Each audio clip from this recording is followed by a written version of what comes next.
In this video we're showing how to measure a Cockspur type handle.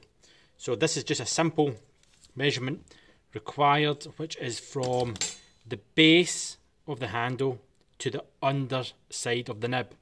So as you can see with this one, if you put your ruler against it, you are getting 12 millimeters.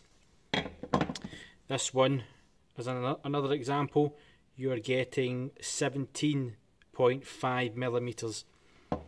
Another way of doing it is just to sit it on a flat surface and measure from the flat surface to the underneath of the nib. These vary between 9mm, 12mm, 15mm, 17mm, 21mm and 22 millimeters.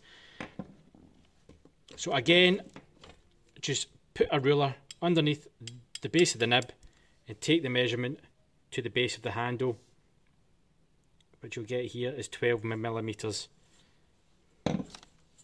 Other things to consider is the spacing between the screw holes is also.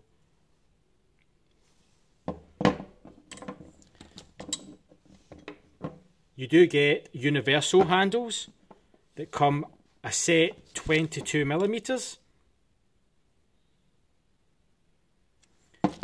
and come with little blocks that connect under here to build up all the different sizes from over the years, and they are secured with two little screws on the back. The two little screws go in, and these are great for the trade van, so you're always equipped to cover all the sizes that are available over the past 30-40 years.